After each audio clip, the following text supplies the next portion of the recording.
Hello, welcome to the Countryside Kitchen Meets, a food and farming podcast. I'm Milly Fyfe, your host, a mum of two, farmer's wife, food producer, and passionate about flying the flag for British food and farming. Today, we'll be chatting to gold medal winning Paralympian Charlotte Henshaw. We'll talk to her shortly.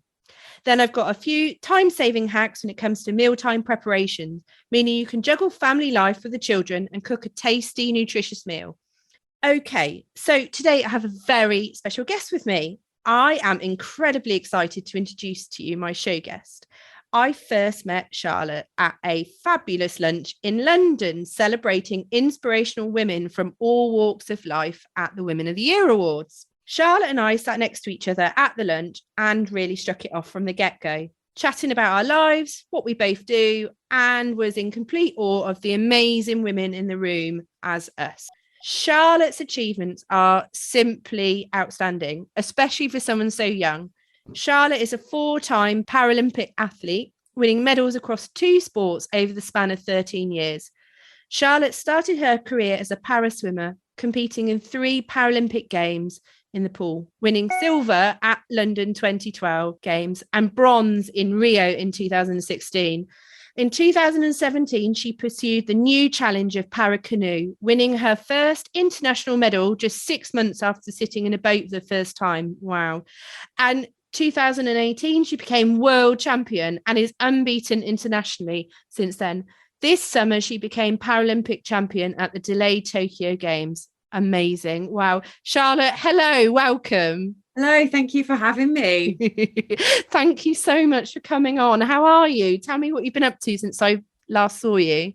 Oh, well, when we went to that amazing lunch, that was kind of part of the way through my off season after the games and after the World Championships. So it was my off time was quite a lot more of that, to be honest, sort of going to lovely things that people had invited me to, and then also taking a bit of time to catch up with friends and family that I'd not really been able to do in the lead up to the games, because obviously we were living on quite a restricted sort of timetable because of COVID and trying to keep ourselves safe to go out to the games. So I feel like I'd not seen anyone or done anything that remotely resembled normality for such a long time. So I've just been trying to do a bit of that really within reason, and back in training now, but really thankful that I managed to have a good chunk of time away and just reset physically and mentally, really. Yeah, it's so important though, isn't it? You've got to really strike a balance between sort of career, home life and everything in between.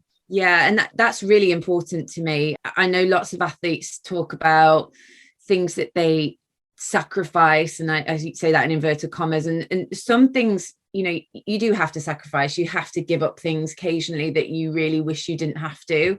But I also think that it's important to strike that balance of not giving up everything that's really important to you. And actually, I found that trying to strike that balance has actually made me a better athlete. I think when I cut out all of the social things that I enjoy doing, and seeing the people that love me and who I love really feeds me, and you know, not having that actually made me a poorer athlete. So I think you have to absolutely have to strike a right balance of it. Yeah, definitely. So tell me, where did it all begin? Talk about your career journey. How did you get involved in Olympic athlete? All the amazing things that you've been doing. So I, started in sport just like most people do, like every athlete does, I think.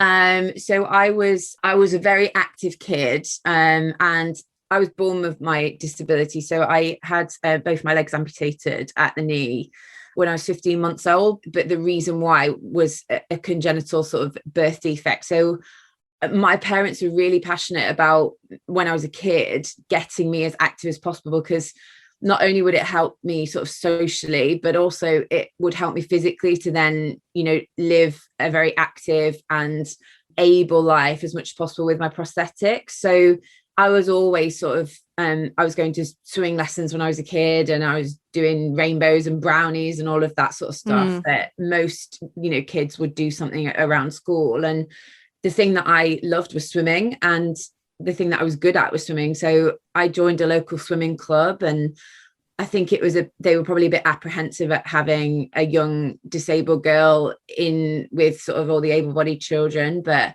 I really credit that as to why I've been so successful, because I didn't get any special treatment. It was kind of like, I had to just join in with everyone else. And yes, accommodations were made, but for the most part, I was doing what everyone else was doing. And it really progressed from there. I did the very usual swimming route of it. You do one night after school, and then suddenly you're doing 3 nights after school, and then you start to do mornings before school, and it snowballs from there. And then by the time I was in sixth form doing my A-levels, I was competing for Great Britain. So it was a real gradual process, but I think I'm glad of that, because it wasn't like an overnight thing. It was a lot of growing and learning throughout those kind of formative years, which was really helpful. Amazing. And that's obviously built the foundations on where you are now today. Absolutely. Yeah. I mean, obviously I had an incredible career in the swimming pool, going to 3 Paralympic games, winning 2 medals at London and Rio. I came 4th in Beijing, which is still hard to kind of think about, because 4th is like the worst place to come in sport. But it was my first games, and actually it really pushed me on to then the London games, where I won a silver medal. So it gave me that nice foundation. Then to come into my second sport, I've been training for so many years. It's kind of built that sort of that engine, that robustness, that drive, and that motivation, that hard work has been instilled in me for so many years, that I think that's partly the reason why that transition to canoeing has been so quick, because all of those years of hard work in the pool of yes, it's a different sport, but they've put me in a good place to kind of move across to this one. Yeah. And what made you make the move into canoeing? Is it something that you just thought, I can never go at that, and it just clicked, or what? How did it come about? Yeah, so it was a combination of things, actually. So I was coming up to my 30th birthday in the January after the games the September before. So I was in swimming. That's quite old. Like our team were made up of teenagers pretty much in Rio, sorry. And so I knew that I probably physically wasn't going to be able to continue the sort of training that I needed to do in swimming. It's a lot of mileage, and because of my disability, I only swam with my arms, and that's a lot of mileage to put through your shoulders for so many years. And the event that I swam, which was 100 breaststroke, moved on very significantly between the London and the Rio games, and I'd managed to move with it, but I wasn't sure I was going to be able to do that again for another 4 years. So that kind of started me thinking of what the future might hold. Is that retirement from sport completely, or is that, could I offer something else to another sport? And I was pointed in the direction of Paracanoe by UK Sport, who fund, Olympic and Paralympic sport in the UK. And they have a program called Talent Transfer. And if you are interested in trying another sport, they kind of match you up to where they think you would be suited, and also the sports that are looking for new athletes. And canoeing was one of them. And I'd never sat in a kayak before, and I had no idea if I'd be any good at it, but it was exciting because it was something different from what I'd always known. And I think that's partly the other reason that I switched over. Was I think I was talking to a lot of my friends who, we were turning 30, they're not involved in sport at all, but they also found that they'd got to this point in their life where they were looking for something, a new challenge. Like a couple of my friends switched careers. Like it seemed to be just a really interesting time for lots of people that I knew. And so I think it married up really nicely with that point in my life where I was looking for a different challenge, and canoeing was it. Amazing. Oh no, it just sounds like a seamless link, really. It just seems like a real match made in heaven, really. And to then in 6 months basically be winning medals and competitions, having just sort of got into that sport, is incredible. And I mean, and then to represent Team GB at Tokyo, I mean, what was that like? What was your expectations of that? Well, I think when I moved over to canoeing, it was a bit of a pipe dream, to be honest, because I had no idea if I thought I had 4 years at that point to try and make it to Tokyo. And so I wasn't sure if that was even possible to switch sports and then within 4 years learn the new sport, become good at it and be competitive enough to get selected for games. I didn't know if that was a real achievable thing. And then very quickly I realized that I was probably going to have a decent shot of going to the games. And throughout those 3 years, my perspective shifted from, well, I'd love to see if I would be able to put myself in the mix, to suddenly you can win it and become Paralympic champion. Like that switch very quickly, probably within the space of 18 months, that was the kind of mindset switch. But then obviously the pandemic happened and we then had that year's delay to the games, which for somebody like myself, like I was ready to do it in 2020. I would have been happy to race in 2020. I was physically able to be competitive, I think. But I tried to sort of get my head around that year's delay and seeing it in a more positive way. And, think that I'm still very early in my para canoe career. So another year to learn it more and be a better athlete was probably a good thing for me.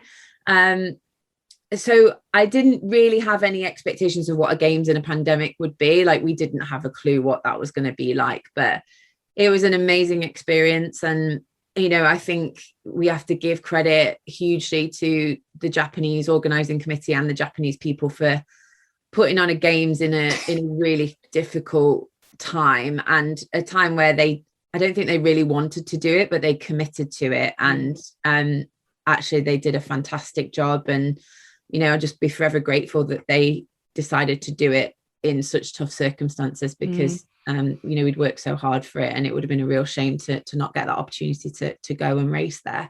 Yeah, absolutely. And I mean, getting in that canoe and, what was your mindset? I mean, to then winning a gold medal at an Olympic Games. I mean, what does that feel like? So the day of the race, I remember feeling extremely nervous.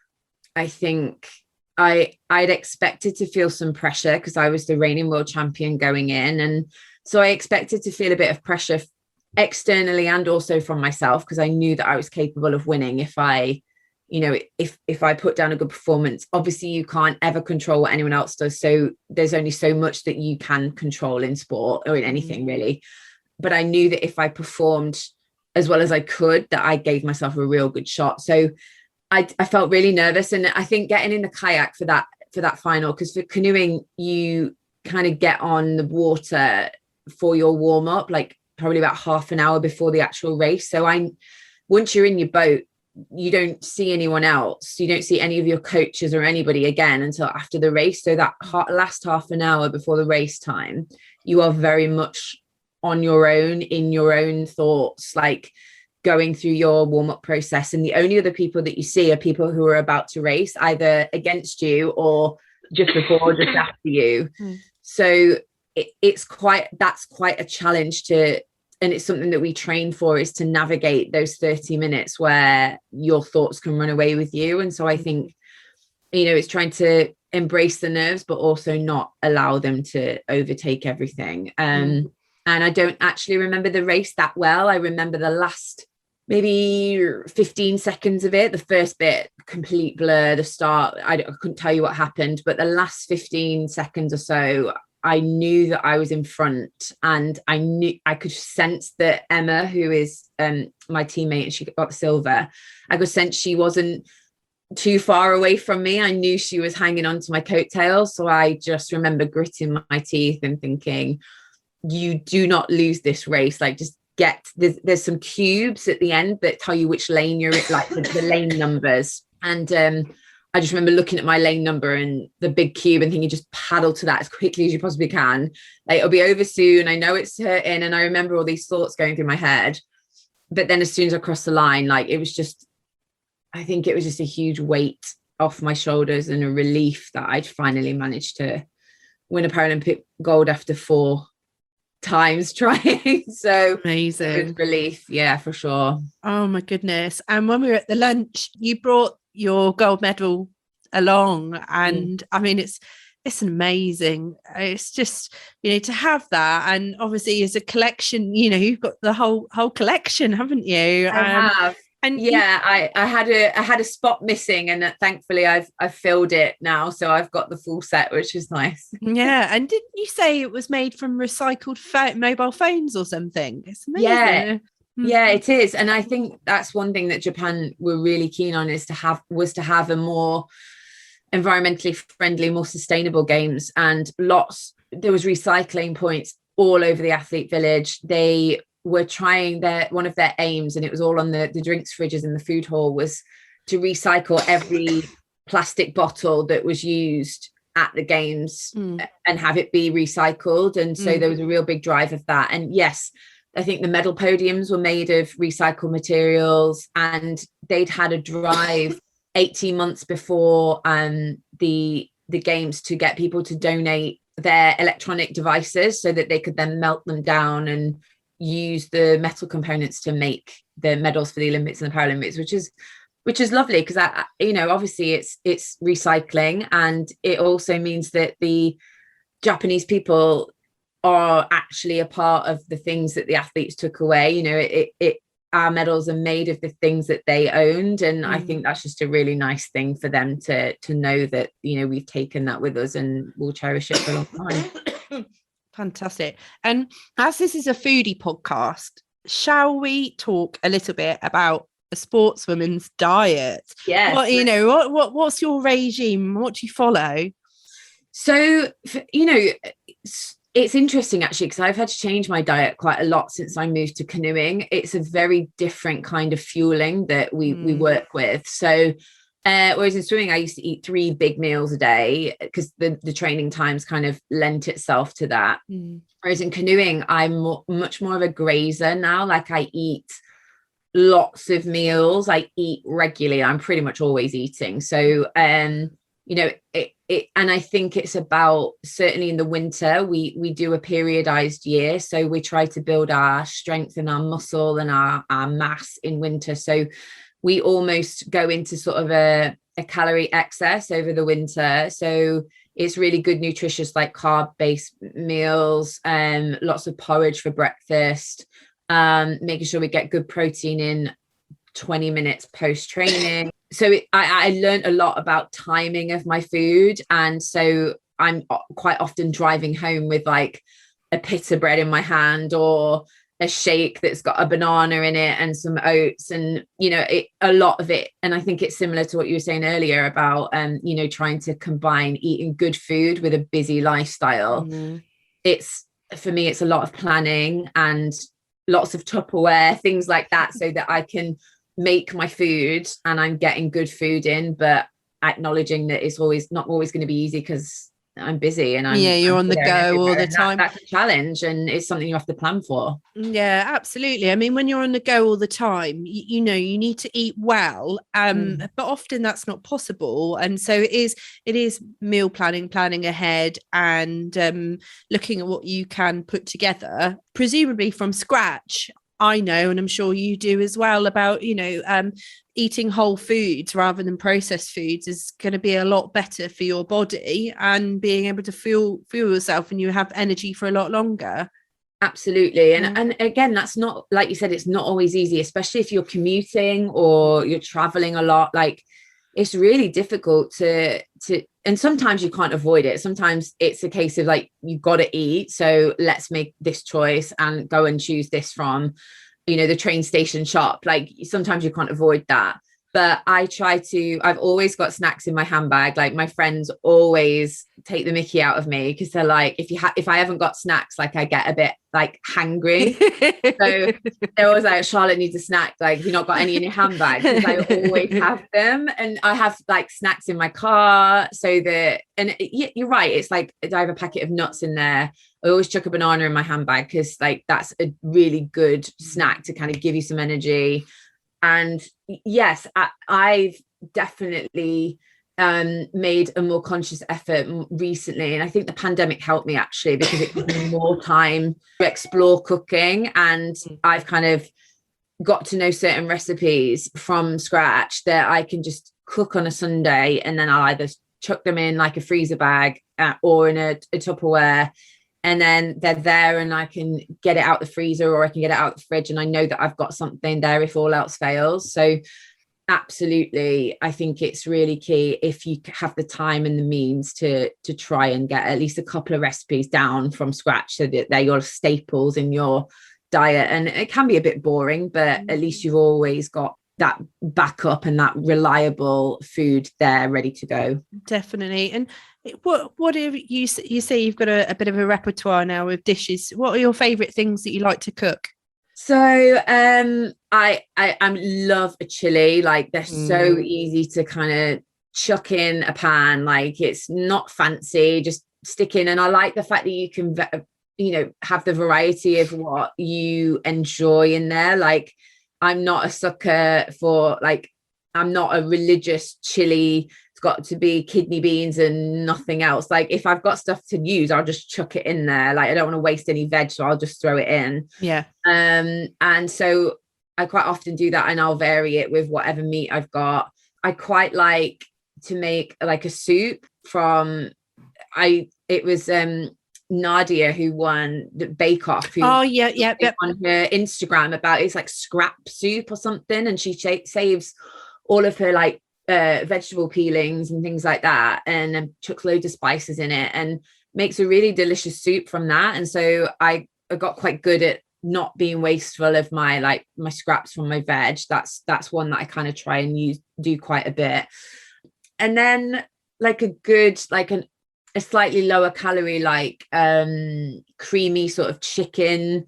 I use sort of like low fat Philadelphia and chicken stock, and just chuck it in a pan with some chicken breasts. And it's so versatile. Like, I can eat it cold the next day with some potatoes and a salad, or I can have it hot with some rice or some like a baked potato and some veg. Like, that's one of my favorite things to cook, because it is so versatile, and quite often I'll not have time to heat my food up, so it needs to be something that tastes good cold as well. Yeah. Oh, it sounds amazing. You're making me really hungry. I know. I'm like, oh, I should get some lunch soon. Absolutely. I mean, are there any other sort of quick recipes? What are your go-to meals when you're training? Because obviously being busy and on the go, is there anything special or quick that you like to make? I think if I'm stuck for time, it's usually a chili that I'll make, because you could just brown your mince off and then just leave it to kind of bubble for like 20 minutes while I'm doing something. And it's such a good batch cook one, which so I quite often have, boxes of chili in my freezer, because, and again, it can be really varied. Like, sometimes I'll stick it on a baked potato. Sometimes you have it traditionally with rice. Sometimes I'll kind of vary it and have it just as a big one pot with whatever I've got left and just mix it all together. So I think a chili, if you can handle the spice, I think it's a really good staple thing to have. And you can also vary the spice, especially if you're cooking for children. Like, just take some out before you put your really hot spice in or whatever. So I think it's really versatile. And you can change up the taste. Like, I always put a cube of dark chocolate in mine, which is that's such a I was like, dark chocolate in a chili, but once I did it, someone had told me that, and I just stick a couple of squares in, and it just makes it really rich and lovely. And it's one of my favorite meals. I know it's basic, but you can't go wrong with it. Oh no, my kids absolutely love it. And I often do a chili and have tortilla wraps and put some cheese with it, and they love it, absolutely love it. No, it's very versatile, like you say, and it's a crowd pleaser, and it's a family favorite as well. So absolutely. So how can people follow you, Charlotte? So I am on Twitter and Instagram at C Henshaw GB on both of them. And I love that about social media, is kind of interacting with people. And I think certainly as somebody with a disability, I think it's quite important to have a bit of a social media presence. I think having role models and people that represent certainly people with a disability who can potentially have a positive impact, I think that's really important. So it's one of my favorite parts of having a small profile, but showing people what is possible. I think hopefully it can make some sort of difference. So Oh, you're definitely doing that, Charlotte. Honestly, it's amazing. I mean, the following that you've got as well, and your achievements are just incredible, and you are really inspiring. And I was looking at your Instagram last night. Actually, I was doing a bit of homework, and I was thinking, my God, your guns! You know, your upper body strength must be incredible.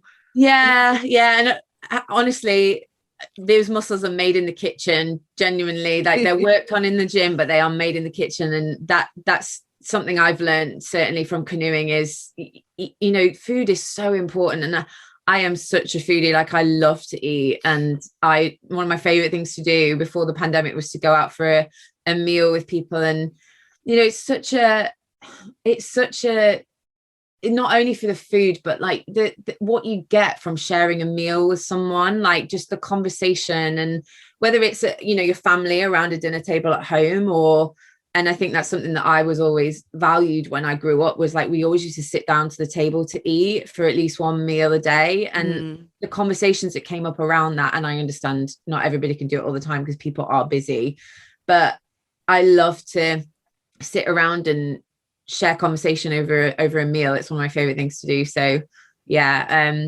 those muscles were certainly made in my kitchen, for sure. Excellent. And so what's next for you? So I have just got back into training for the winter, and usually in canoeing there's not much that goes on during sort of September to March time, because the winter doesn't lend itself to competition for us. So it's just about the hard graft during the winter, and then March, April time we'll start to compete again.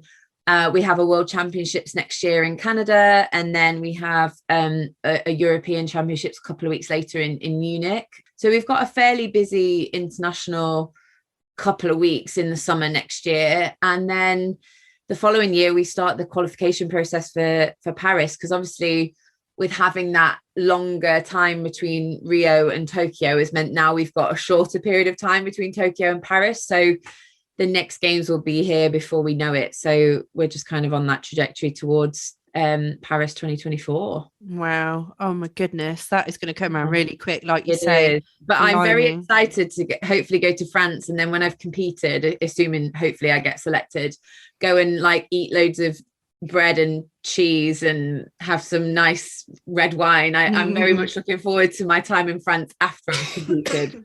Excellent. No, it'll be good to have some downtime afterwards and relax and enjoy, and hopefully celebrate everyone's successes, because I mean, just getting there, I mean, for a lot of people it just feels like such a hard thing to reach, but you know, you make it sound like it's achievable for, you know, if you set your sights, then you know, anything's possible. It's amazing. Absolutely. Right, we're just going to talk about some time-saving hacks now. Don't peel your vegetables. It sounds silly and pretty simple, but will save some time. And keep things like potatoes unpeeled, carrots and parsnips. Why? Because it's actually much better and healthier for you. Several studies have found that keeping vegetables with peel on can help us feel fuller for longer, and at least 30% of the nutrients, antioxidants and fibre are found in the peel, helping to aid digestion and keeping you regular. I like to make a fish pie with fluffy mash, keeping the potato skins on, and it goes all crispy on the top, and it is proper tasty. It's so good. So put down that peeler. And in season right now, parsnips, lovely sweet parsnips. I grow a few in my garden, and this season they've actually been really difficult to get established. They seem to taste better once we've had a few frosts, or that's what my dad always told me anyway. But trying to dig them up and use them before the slugs get them is always a challenge for me. But parsnips can be a real hero on your plate, especially as part of a roast dinner. Simply wash them, don't peel them, and chop them lengthways and roast them with some honey. That's always really nice. Or a curried parsnip soup is always pretty tasty. Chop the parsnips up lengthways, roast in honey for 40 minutes, and then whiz them up with a stick blender. Add some cream, chicken stock, and some curry powder or chili flakes to add a bit of a kick. And that is a proper winter warmer. How does that sound, Charlotte? Well, I was just thinking I'm going to put some parsnips on my shopping, because I haven't got the ability to grow my own, but I will do. When I've got the means, I will absolutely be growing my own. But yeah, now I want some parsnips. That's going to be my next week's meals, I think. Oh, they are so good. They are definitely a hero on our plate anyway, and the kids like them because they're so sweet. So it's always a winner. Next month on the Countryside Kitchen Meet, we'll be talking to social media sensation Elsie May, a 12-year-old girl who has been producing short videos about shopping locally and supporting independent producers, helping to reduce our impact on climate change following the COP26 summit. We'll chat to her about her career prospects, her motivation to produce the videos, and how much of an understanding her school friends have on how food is produced. So don't forget to subscribe and tune in on the 1st of every month. Thank you, Charlotte. You've been amazing. It's been so lovely to catch up with you and keep up the amazing work. And Thank you. I hope 2022 is a huge success for you. Thank you very much for having me. Oh, it's been wonderful. Thank you. We'll see everyone soon. Bye.